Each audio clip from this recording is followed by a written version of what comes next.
Welcome to Macquarie Business School. I'm so pleased that you've been able to join us tonight. This session will be recorded for those people who are not able to join us. Tonight's conversation is about exploring the great world of online learning. We've been forced into this sort of radical change very quickly. It's been accelerated with this blunt instrument that we call COVID-19. We've got a fantastic panel joining us in discussing and exploring and sharing ideas about what it means to have online learning and the issues with it. So what I'm going to do is I'm going to ask each panelist to introduce themselves very briefly. And then what we're going to do is have 1 hour of discussion. There are 3 main discussion areas that we'd like to tap into tonight. The rules of engagement are very simple. We actively encourage you to send in your questions and comments through the Q&A. We'll moderate that and each panel member can jump in and answer those questions live. If I do note that there are some clusters of questions in a similar area, we'll also pause to address those. We'll do our very best to try and get through all those questions. If not, we can come back in a follow-up email to you. Again, this session is being recorded and you can pick up that recording in your own time. So let me introduce myself first. My name is Lan Snell. I'm the Academic Program Director for the Global MBA program at Macquarie Business School. I'm delighted to introduce our first guest, and that is John Goh. John, would you like to introduce yourself? Hello everyone, my name is John Goh. I'm the principal of Maryland's East Public School, which is in the southwestern area of Sydney. It's a primary school. We had 379 students. 92% of our students come from a language background other than English, and we have 42 languages represented in our school. Over the last 7 weeks, plus 2 weeks school holidays, our students have been learning online. So it's been a bit of a challenge for all of us, but we're going back to school full-time, 5 days a week in New South Wales and Sydney as of the 25th of May. Thank you very much, John. Kathleen, can I ask you to introduce yourself? Oh, Kathleen, you're on mute at the moment. Oh. I'm the first one to do that. Do I get an award? So hello everyone, my name is Kathleen Donohoe. I'm the director and founder of Leading Thinking International. So I have experience as a school teacher and as an academic and a researcher, also in executive positions in educational bodies throughout the world. At the moment, I'm working on thought leadership and also supporting educators in physical, virtual and social learning environments. For example, supporting teachers on how to teach online and educators from corporate through to K-12 and tertiary areas. Thanks, Kathleen. And last but not least, Rachel. Good evening, everyone. I'm Rachel Wilson. I'm an Associate Professor in Education at the Sydney School of Education and Social Work. That's at the University of Sydney. So I do teaching there, and this last semester we've been doing a lot of online teaching. But in fact, I've been teaching blended and online courses for more than 10 years. And more interestingly, I've been working with a whole lot of teachers. We've got a massive research project on at the moment.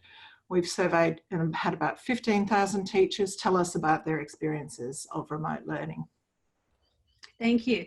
So you can see that we've got a fairly extensive representation in terms of our panelists, and we hope that in our audience that there's going to be equally wide representation. We know that people are very vested in this topic.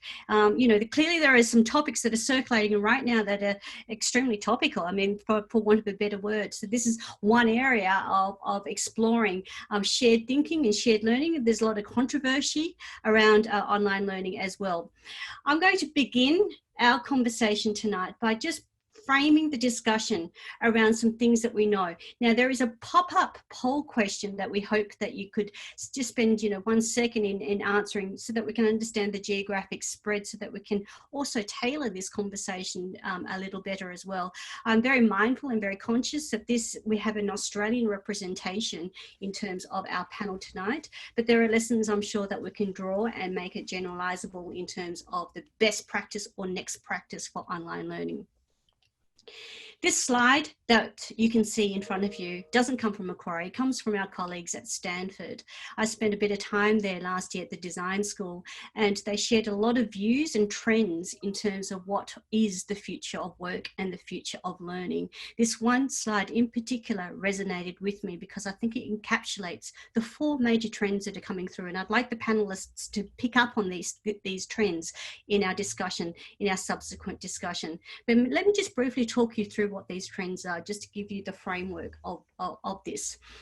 The first one is, the first 2 really, the top 2, talk about this concept of lifelong learning, this paradigm shift of no longer is it an upfront model of education in the sense that we're born as human beings, we go through our formal education, and then, you know, education culminating in some sort of HSC equivalent in Australia, and then our undergraduate degree at university, and then we work. And that's it, and then we die. So that's sort of the front-loaded model of education. Of course, now the whole discourse on lifelong learning is very different to that. It is nothing. It is not linear. It's everything. It's spaghetti. It's coming back. It's short. It's long courses. It's everything in between. So this is now the discourse of lifelong learning, because we're learning when it suits us personally and professionally. So this is now the in-demand model of education. So those are speak to the top 2 trends.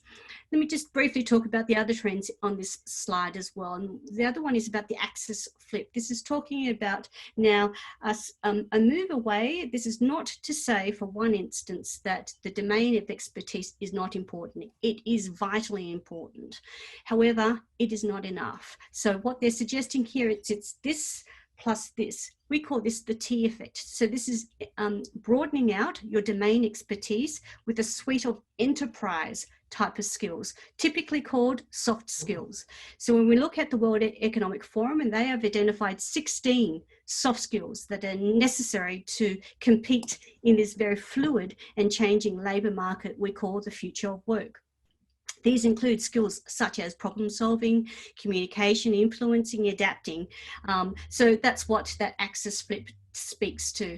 And the final trend that our friends at Stanford has sort of shared with us in terms of what that future might look like, and this is all going to come through and sort of accelerated with COVID, is this pursuit for your passion. So this is missions, not majors. So what they're talking about here is an observed trend out there that some people, a lot of the population, the 80-20 rule comes into play here. 80% of the population are pretty jaded with their working environment.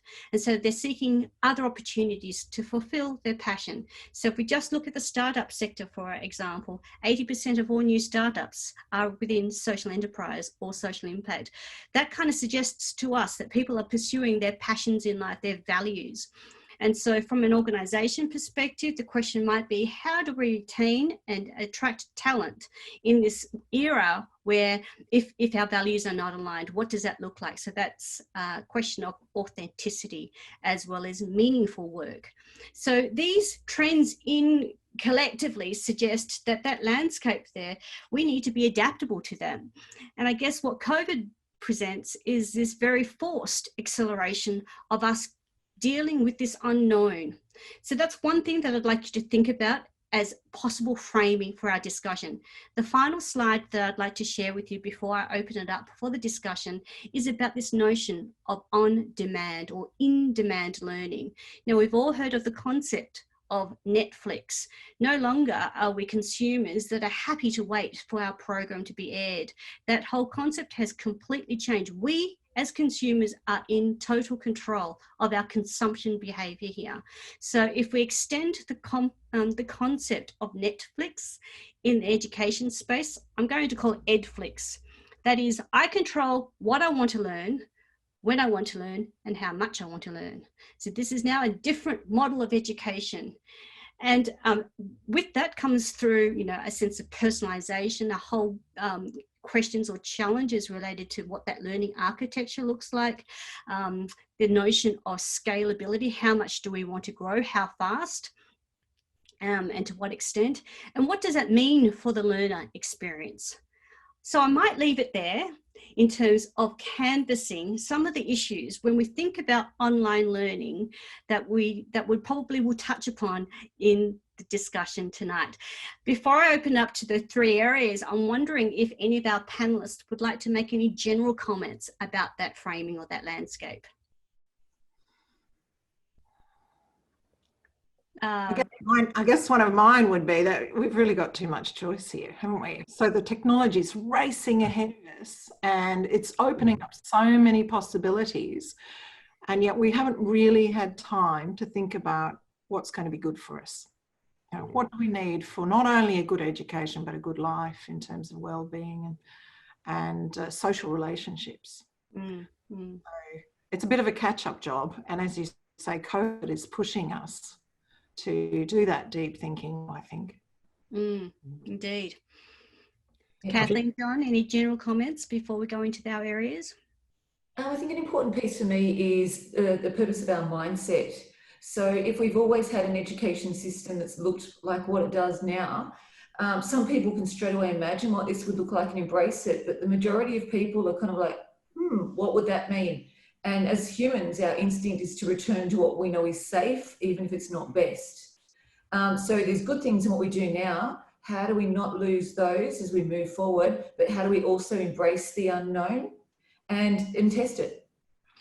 Yeah, I mean, that's a really interesting point, because it's almost like a romantic notion that we say, oh, you know, we're really good at problem solving and change agents, but are we really? As human beings, naturally, we dislike change because, as you say, Kathleen, we go back to our creature comforts. This is what I know. This is the benchmark. This is the evidence.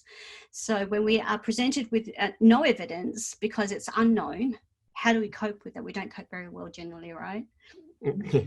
I think that's the normal human nature. However, I think in COVID, we've just been thrown into this situation where suddenly you're at school or you're in your workplace and suddenly you've been told, right, you're going home and you're learning online. And as a teacher, they've been challenged. The challenge has been, okay, now you have to teach online, and how are you going to do it?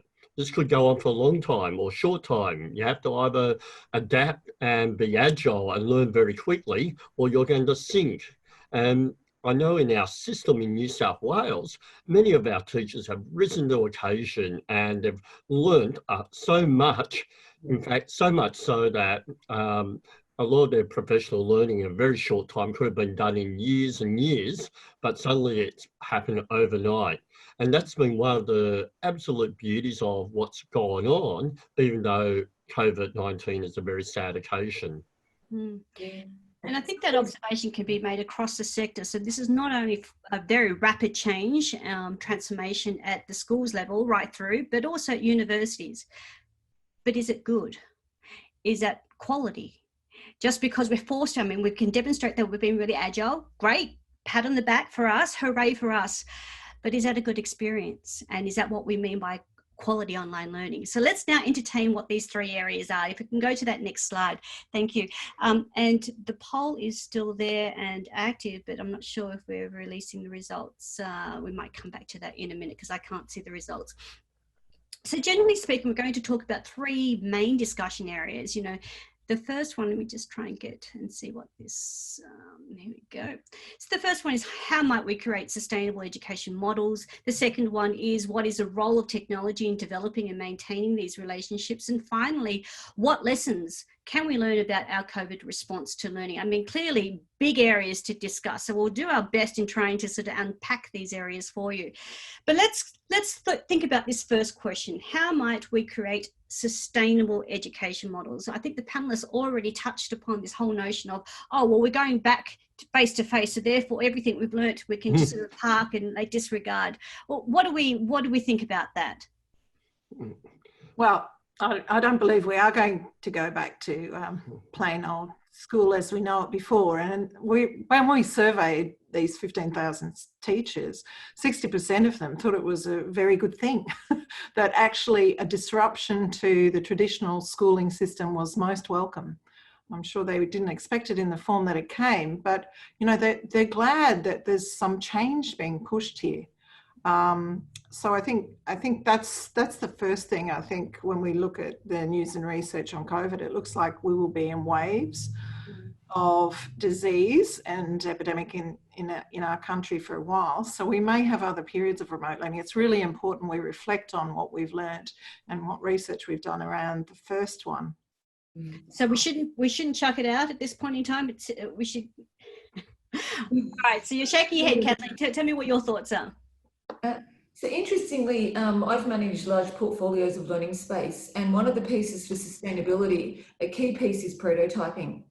So I'm looking back and I'm saying this is great because you've nearly jumped change management 101. You've got people to try something.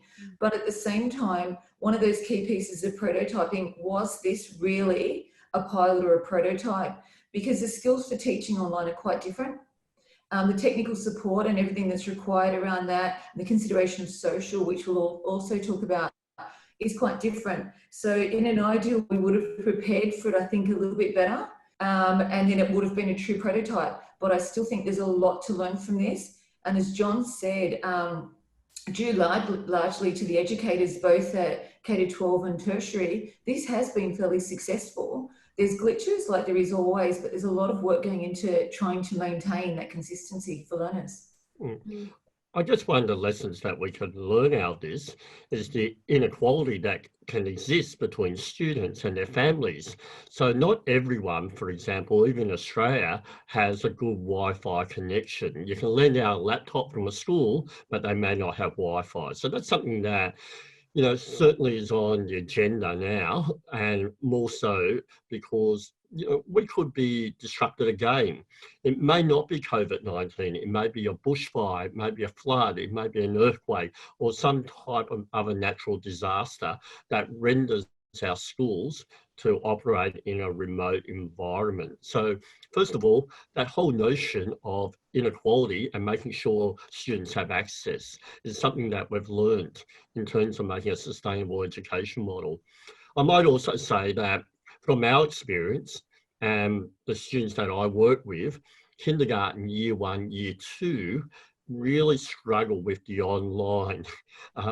You know, for many of our kindergarten, which is reception in many countries, the children are 5 years old, just started school, and suddenly they've been asked to work online in the Zoom or Teams or Google Classrooms, and it just didn't work for those students. So there's a lesson there about younger children and how much they can take in. And also the third issue is all about parents and parental support and supervision to help children get online. So for example, if we return back, if they don't have Wi-Fi or a laptop, a lot of our families struggled because of linguistics or their socio-economic background. So there's some issues there to think about for sustainable education models. And, you know, they're quite complex. One issue in particular that I'd like us to discuss a bit further is this notion of one size fits all. Clearly it doesn't. Okay, so you just mentioned, John, about, you know, the younger children. This doesn't, you know, what does that look like for them? Because what we're applying in terms of what we believe is quality online, or, you know, online principles of learning, is a nuanced approach, right? Because it's age specific as well. So I'm wondering if there's any commentary that we can discuss about the different stages in life in terms of its impact on us. Rachel. Well, look, the early childhood side of things is very complicated. So, you know, ultimately one of the greatest goals of quality teaching in early childhood is sustained engagement between the teacher and the child in some sort of discussion. We call it sustained shared thinking. It's representative of, you know, very high quality teaching in that age group. And of course, that's really, really limited online, even with the synchronous platforms we have now. And we've been left because of the pressures of the crisis, you know, the teachers have gone out there and done the very, very best that they can. And, you know, we've received lots and lots of stories of exactly the sort of Herculean task that they've taken on. But in the early childhood space, they are less used to technology. There are, in fact, a lot of warnings from child development and psychology studies that children at that age should not be exposed to screens for much of the day. So there are a myriad of issues there. One, it may not be good for them. Two, they ultimately find it difficult to exchange and do the kind of social learning that we know they need at that point. And then the third one is that, you know, with that group who were probably the least prepared, it was the most challenging task. And what they did in other countries was they engaged the national broadcaster, and we did here in Australia as well. So the ABC Children's TV has done a wonderful job putting together a range of programs which have very strong educational content. And that has been used to help bolster the job for the parents at home. But we really, and this is the other thing, I think what we need to learn out of this crisis is to bring in a very interdisciplinary perspective on it. You know, these are not issues that can be just solved by teachers working their damned hardest, as so many of them have been. We need a systematic approach that has economies of scale in it, that can assure that, you know, we're getting equitable exposure and equitable teaching and learning conditions for all students across the country. And, you know, a coordinated approach, which meant that teachers weren't spending all their time doing lesson planning, which is what they're telling us in the survey they've been doing, lesson planning and technology. If we would have a more coordinated approach on that, that would free up the teachers to maintain relationships, to try and do the interactive and social, emotional work that you can do on some technology forms like this synchronous one here tonight, and to try and, you know, maintain that core of teachers' work, which is, you know, it's not about writing the lesson plans, it's about deep engagement with your students, knowing them really well and being able to relate to them and to, you know, in many ways pull and guide them through their learning. It involves quite a lot of sophisticated pedagogy, but if you're spending all your time managing the technology and writing up a lesson plan that sort of fits the Australian curriculum, you're not going to have much energy, actually, apart from anything else, for that really important job. Yeah. And it's ultimately so important in early childhood. I think Rachel makes a great point there, because a lot of this is the role of the community, not just the school. So like the national broadcasters that have stepped in, and some of the government have created learning resources from the top down, and learning experiences, and created relationships with providers and things to cover off pieces of the curriculum. But I think it's a little bit like the lifelong learning diagram that you showed, Lan. So we've got to stop and reflect at some point and say, what did we learn? And then move forward again. And what did we learn? And, you know, if there is going to be a second wave of COVID, maybe this is an opportunity to do that. But I think also we've been putting the weight of the world on teachers. So, for example, Rachel mentioned about the social elements, and also about how much time is spent on the screen. When I speak to most of my adult friends, some at university, some in the workplace, some in the home, they're actually struggling with the same thing as well. So they're not transitioning to the workplace in the morning and home. So they're just spending that time working. So some of these things, as I said, are bigger than just about our learners, and some of the solutions should be co-created as well. Yeah, that whole issue of cognitive overload was a real major factor by the time we reached our school holidays, and our system identified and basically indicated to many of the teachers just to pull back a little bit. So when we first went online, many of the high schools, for example, just continued with their timetable.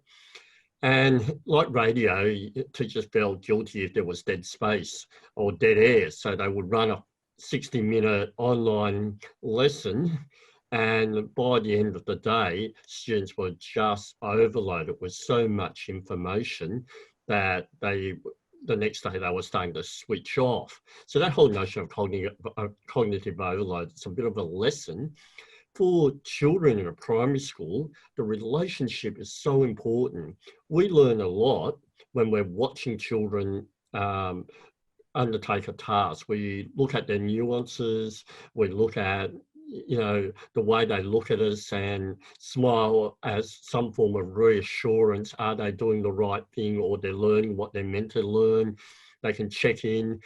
When we're online, it's a lot more difficult to do that, to see processes.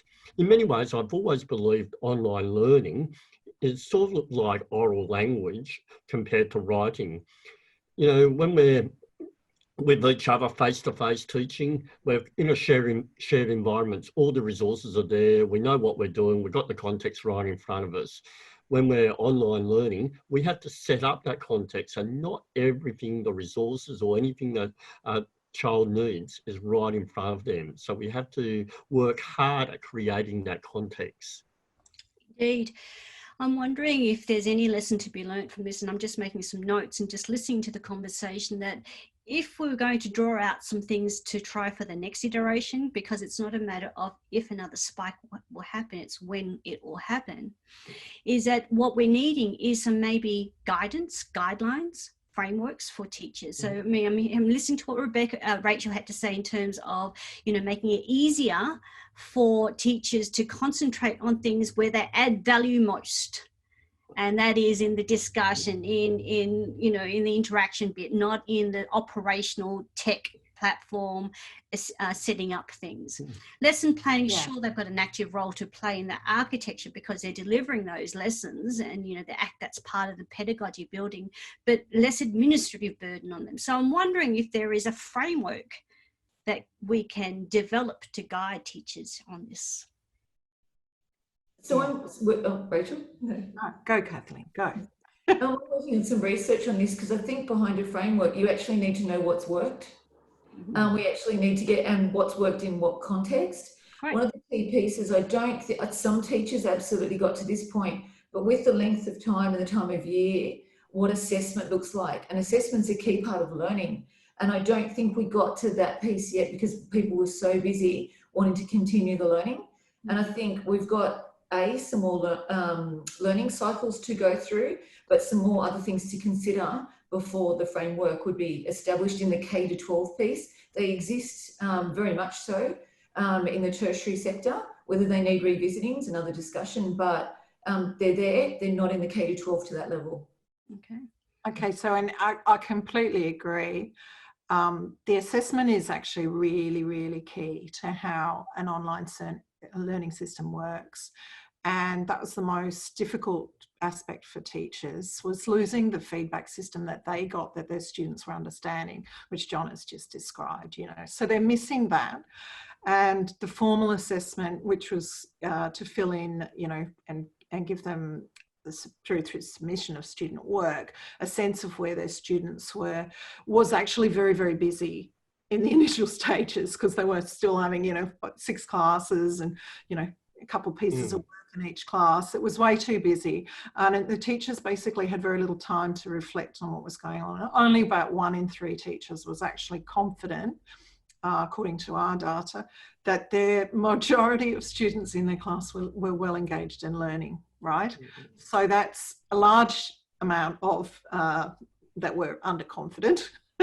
Not only that, it was only 30% of them who thought that the assessments were in any way adequate. And I think, you know, having a well-arranged and coordinated curriculum and assessment system for online learning, even, you know, at the state or even a national level, would be a really worthy investment. You know, and this discussion's not just brewing out of COVID. For quite some time, we've been reflecting on what it is to be a teacher and what the profession stands for. Now, teachers, you know, need to be autonomous professionals with lots of respect for the very complicated work they do.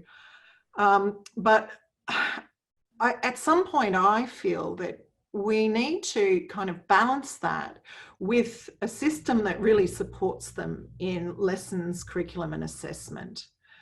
We haven't had the kind of buy-in from the profession onto our national assessment. It was sort of foisted on top of them. But if we were to redesign a national assessment system and use teachers to, you know, really inform that, that would be very worthwhile. And it would also probably be worthwhile to have a set of national teaching resources which were really highly curated for quality. And I mean, this works in all sorts of ways because it frees up really good teachers to do the relationship work. Now, and we have to acknowledge too that there are some teachers within the profession who are weaker than others, and having quality curated resources for lessons and things for them is also a step up. And, you know, it can contribute to their professional development in all sorts of ways to see, you know. So there are things that I think we can reflect on and build a more coordinated system for when this happens next and with the bushfires and all the rest of it. But the key to doing that will be getting proper professional engagement and bringing and getting teachers to drive it, I think. Yeah, just some, yeah, I totally agree, Rachel, just some underpinning guides. So what, in Singapore, I noticed that, you know, since they've gone working remotely or working from, not so much from home, but more from the high rises in Singapore, they put out guides, the teachers put out guides of how much how long they'll be spending online and how much they won't be spending online. So you can look at a particular teacher and go, okay, well, they're doing 25, 30% online today and 70% offline. And I think we haven't learned or we haven't developed any guides for different age groups, all the way through to high schools and into adults of what, you know, and going back on evidence in terms of cognitive loading, what is acceptable for a human being at various age groups or various developmental stages of their learning that's acceptable to be online. So that type of guide, I think, would be really helpful. And then the second thing I think of that we really need right now is the fact is, what is quality online? And, you know, we're very all around the world. I've seen where people have bought into commercial programs and treat that as online, and whether there's quality there. Other people have made videos and they're absolutely exhausted because they've learned the art of making videos to put them online.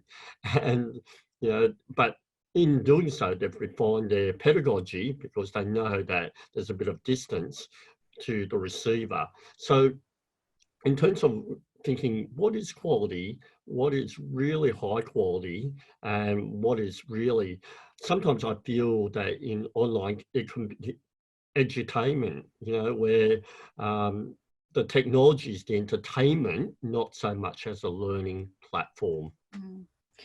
Yeah, I mean, there is a lot of discussion about us not being slaves to technology, and this segues into this next area about the role of technology in developing and maintaining relationships, and I guess in optimizing the learner experience. It does tap into that whole gamification approach to and personalization.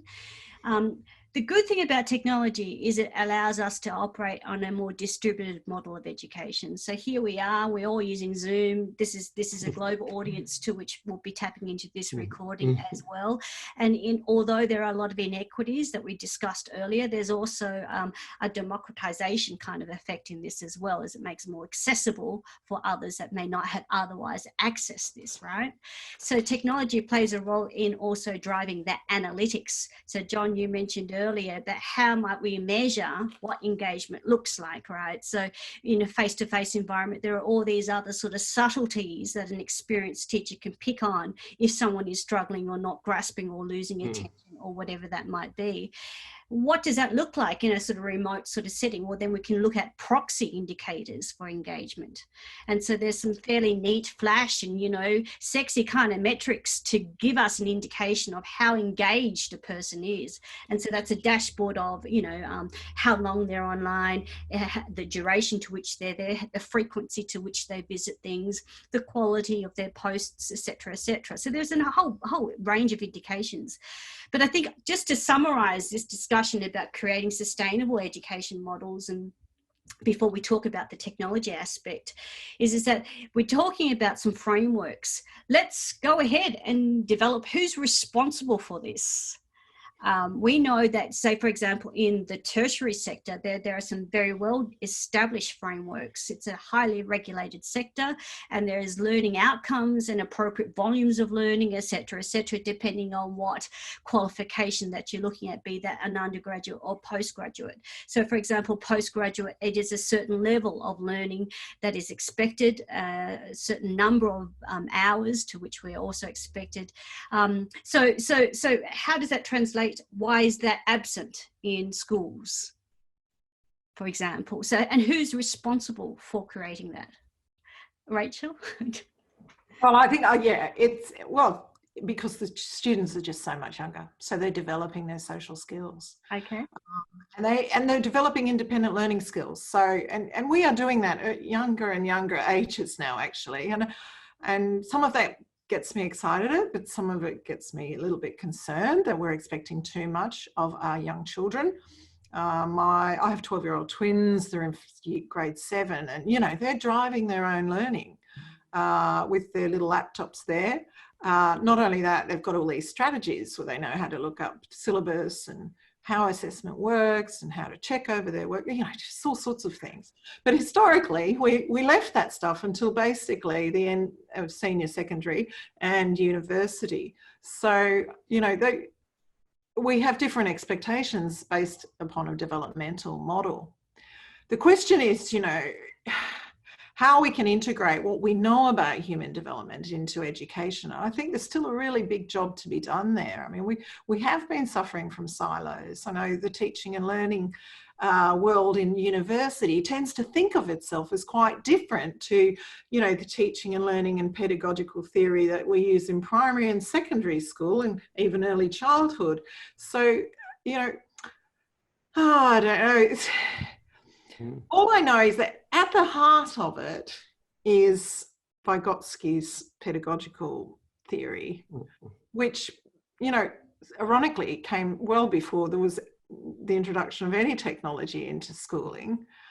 But it tells us in the neuroscience, and all the psychology since has supported it effectively, it tells us that, you know, we learn through a social engagement, an interaction between teacher and the student. You know, you can reach out through the screen to try and interact like that.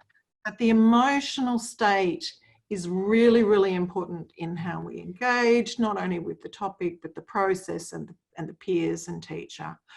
And we need to develop technology education and schooling models that acknowledge that really, you know, have it built into its core. I tend to think that a lot of the technology response that we've done in a big hurry, and understandably so, has been about delivering content, right? And the teachers have felt uncomfortable with it. And the reason is that's not what they're built for. You know, they're professionals designed to do this interaction. They don't need the traditional content side of things. We have a very, very sophisticated understanding of what works in schooling now.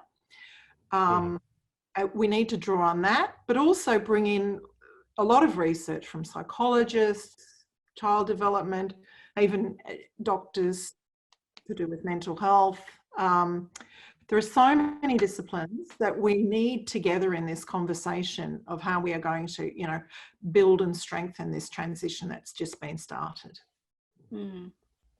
It sounds like it's almost too complex. I want to know how we start. Let's try and simplify that. Where we would start now? We talked a lot about, you know, frameworks and guidelines. So what does that look like, and who's responsible for that? Why can't we adapt what we already know from, say, for example, I'm being deliberately controversial, the tertiary sector? Why can't we just say, here's a framework there, let's use that as a starting point?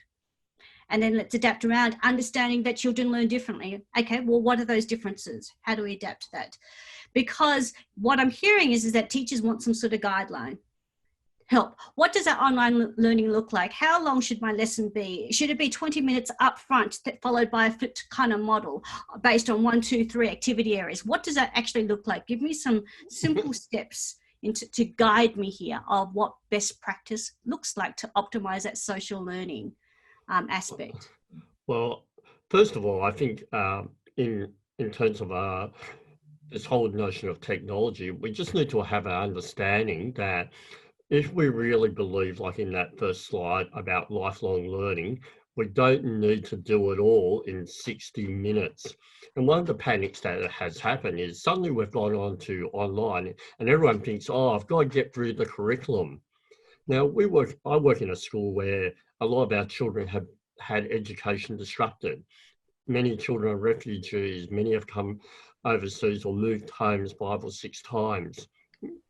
And what we've found is actually that disruption sometimes can be a benefit in the sense that they've actually been able to pull back and have a time of, relaxing, if you want to call it chilling out time, and not feel like they're in such a rush that they've got to get through the whole curriculum. So that's the first thing I would say as a guide or a policy is that you don't have to get through everything. So much so that the department that I work in, the New South Wales Department of Education, actually turned around and said, look, just do a bit of literacy, a bit of numeracy, and maybe something else, art or something else, but you don't have to do everything every single day.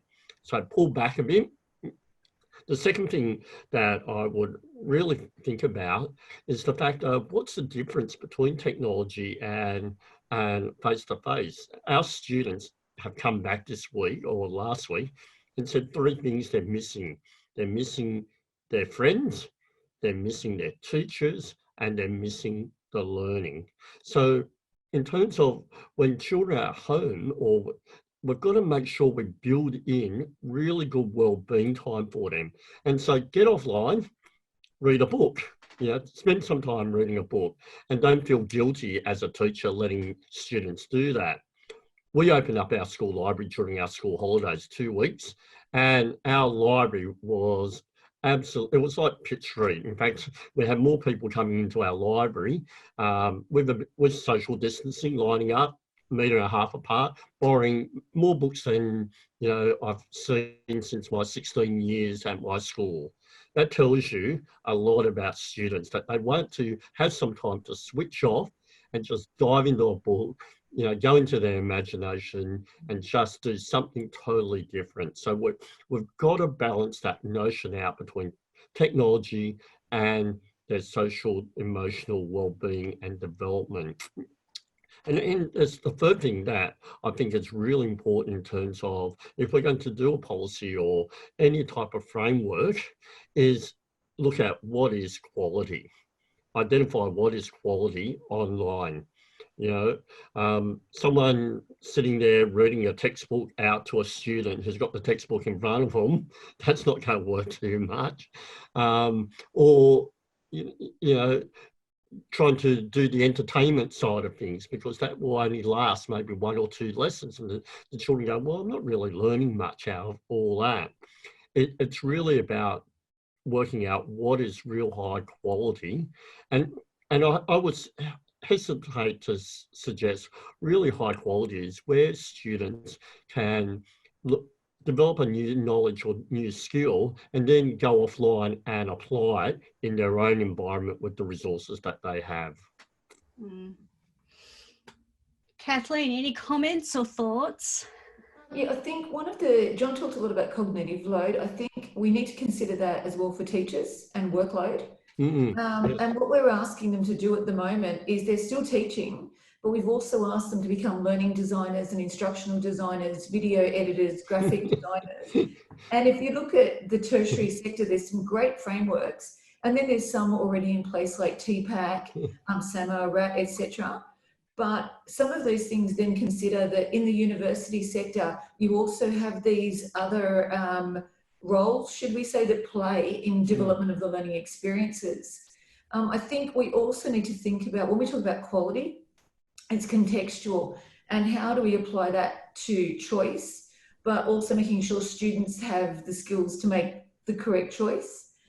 We also need to have a think about technology and its role in supporting what we want the learning experiences to be. So we tend to think of learning management systems or a quick win tool rather than an entire ecosystem. And where or who has the skills to determine what our whole ecosystem should have, what all the elements should have, where the gaps are, where the overlaps are, and what's best for teachers to use in a given circumstance. The other thing I think we need to be very careful about is when we talk about the amount of time spent online. There's a great research paper from the States that talks about actually it's the quality of the experience and what they're doing rather than how much time they're spending online. So if we were to pull out a number, so for example, in tertiary, there's a lot of evidence that talks about maximum group sizes to ensure engagement in collaborative activities. That's completely transferable over. But if you talk about, say we said maximum of a class can be online is 1 hour, the maximum time length for this activity is this. That's very different to someone being on Facebook for 1 hour of learning. But then you could have 2 students on Facebook and one's learning an awful lot on YouTube, another one's watching TikTok videos. So it's got to be quite agile to allow for things, but it's also got to give enough guidance so that people kind of know what best practice is, maybe what I refer to often as a yellow brick road. But it's okay to veer off the yellow brick road, but you can return to it at any given time. I think one of the advantages I've seen over the years with technology, especially in our schools, we do a lot of project-based learning, and we actually incorporate technology as a tool for learning. So we bring outside experts into our school because, you know, many of our students can't afford to go to a particular place. And we can do that now with the technology and using webinars and bring all these experts in to enhance students' learning. So to my mind, it's got to be value added in terms of their learning. And if it's value added, the technology is really worthwhile. If it's not, then, you know, why do it? The old adage is if we can get up and go and talk to someone in, you know, post or pre-COVID-19 times, it's a lot faster to do it than sit there and try and do a Zoom or a team meeting where, you know, it can really solve a scenario or share something a lot faster by face-to-face.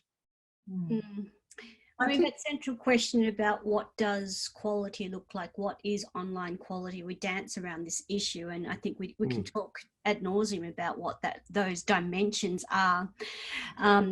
But what might be helpful in this discussion as we entertain this concept of quality online learning is if we look at what the literature, there is a substantial body of literature that defines the dimensions of quality, service quality, right? And so they typically break into 2 primary dimensions. One is the technical aspects of it. And so this is about platform issues or operational areas of it, and also the technical understanding, so the content-driven areas, versus what we call the functional areas of quality. So this is all about what Rachel talked about earlier, the importance of relationships and the social elements of that service delivery. So the literature, when we look at the studies, is quite prescriptive in what we mean when we expect the term quality. I think what is lesser known is that how that's applied to this online learning environment. So if we mainstream that kind of discussion, then it gives things for us to hang off it, and then it gives us an ability to measure our performance against those dimensions. So for me, as I'm listening to all this conversation, I just happen to be a researcher in the service quality space, so I do know quite a bit about that. Is this the fact that, I'm so sorry, is the fact that, so embarrassing, killed it, so I'm so sorry, is the fact that we need to try and make this available in the context of both tertiary education of online learning and also, school. So that might be another action point for us to consider.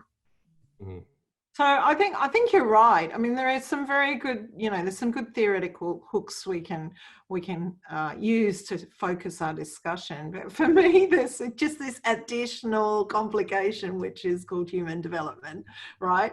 So, and it adds. So in human development studies, we use ecological theories. So those sort of theories of ecology. To understand an animal and how they live in their natural habitat. Well, we actually apply that to humans in various ways, and that's this sort of complicating overlay on all of the actual system. So then the system works within the ecology, and the ecology is rapidly changing over time as children age and develop. But together those things provide a really nice framework for us to discuss stuff. Now, a couple of things came out from our discussions with teachers and our survey and all the rest, which really need to make clear. And one of them is that that they don't think they're doing online learning, right? It's very, very clear that they are actually just doing emergency remote teaching and learning.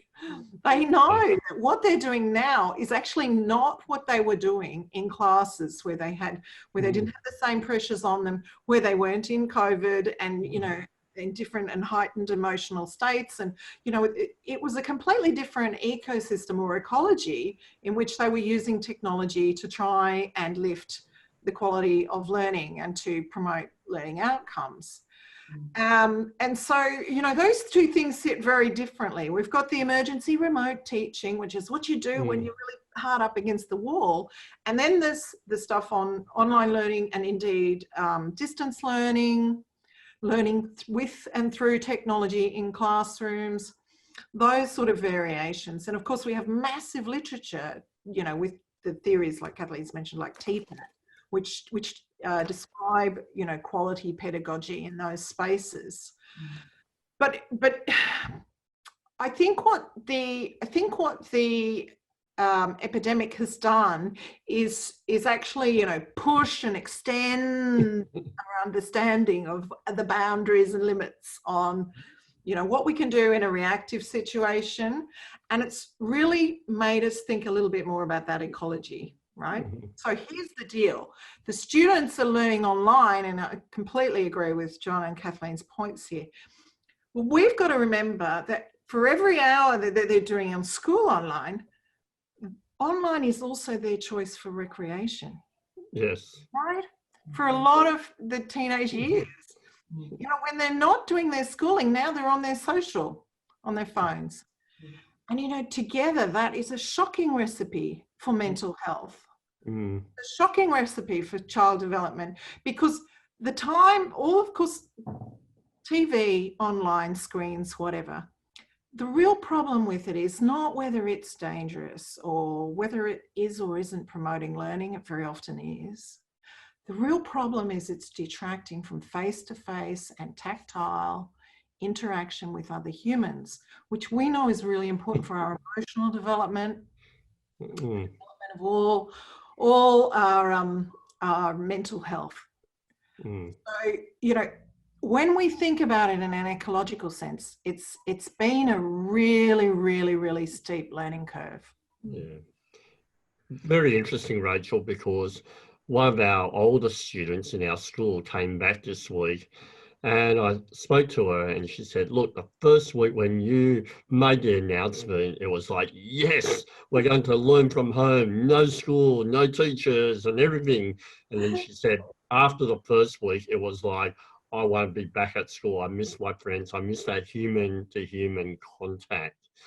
And it's very, very, it's almost like our students have come back to school and they've got a new zest for learning at school because they have now learnt what they've missed.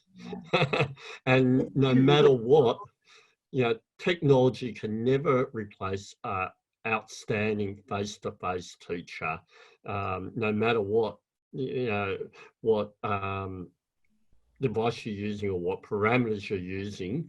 That human-to-human contact is so important. However, I will say we won't throw out the technology in our school. There was a lovely lesson we learned. we were using a lot of technology in our school. We were renowned for it, but we pulled back a fair bit. And then we realised that for many of our students, school is the only place they will ever use technology because they don't have access at it using technology at home or owning technology at home. So now for our school, we're trying to find that balance. And I think that is where we're landing, Rachel, trying to find that balance of human to human learning, the interaction, but not overdoing the technology, but not underdoing it, because you see in the next question, how if we end up in another response, then where do we go if it's not technology? And that's right. So this is now closing in on our conversation. We've got 5 minutes remaining, and I'm wondering if we could just share maybe 1 minute as overall sort of observations on this one. It sounds very much like you're prescribing the Goldilocks formula there, John. Not too much, not too little, but just right. That is the sweet spot. But what does that just right look like? It's not a cereal offering, right? That we're talking about here. So maybe what I might do is ask each of our panelists to provide us like a 1 minute summary of your key takeaway from this discussion. Let's start with you, Rachel. Well, I'm just going to reiterate the importance of thinking about, emotional and social development as much. And I think, it's been a light bulb moment for me because I've seen it as a parent at the same time I've been reading and researching it. And we must be considering the whole life, the whole day of a child, if we're to understand how their learning is going to fit and work within that. And, where is learning and what is play? These are very complicated questions. And we still have so many questions in education. We're not clear on what we want, in a national sense or even in a global sense. Where are we heading with it all? But I love the fact that it's given us a moment to have these conversations. Indeed. Kathleen? I just think there's some invaluable lessons that we can gain from this, and those lessons change week to week. But then we also need to take those lessons and have some time to reflect on them as to whether they're an opportunity or a problem for education to address, or if they're a bigger thing. So the social piece is so important. But at the moment, if you're taking people's views on the social piece, it's because they've been socially isolated across their whole lives, not just in school. They've been reliant on technology across their whole lives, not just in school. So I really think we just need to get together and work out what has worked, what we should continue with, what hasn't worked and we should get rid of and why. And then also the context that those perceptions are in. John? Well, obviously, systems will look at some broad outcomes of what has taken place, but at a school level and local level, or even if in your own workplace or a tertiary institution, I think one of the things to consider is the fact that we have so many different contexts. In New South Wales, for example, we have 2,200 schools. We go all the way to 1,200 kilometres out west, 800 kilometres north, 600 kilometres south. And that's our state. And within that, we have so much diversity. So it's not one size fits all.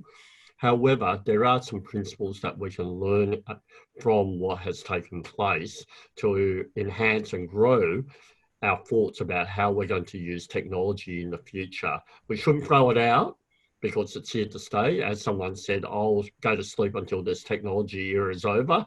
Well, we know that's not going to happen. So that we have to learn to work with it, but at the same time, be very conscious and aware of the impact it has on students and their learning.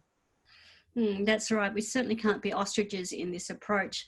I mean, if there's one thing that we've all had in abundance, that is time to reflect and time to think about this. And I guess it makes us also stronger in feeling, in appreciating what we value as individuals and as a society. So that can only be a good thing, I think, because of what everyone's been saying about it's a complex thing.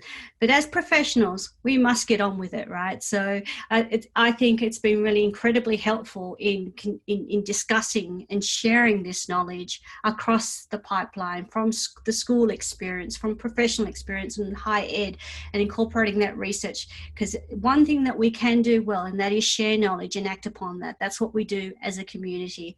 So I want to thank you all, John, Kathleen, Rachel, for sharing your insights and your knowledge to this. What we're going to do is, this is obviously recorded, and we'll send this as a follow-up through to all the people who couldn't make it. I know that there's hundreds of people who actually have registered, and then we'll also be sharing and continuing this conversation about the evolving nature of it, because it is rapid. Thank you so much for joining us tonight, and I bid you a good evening. Thank you again. Good night.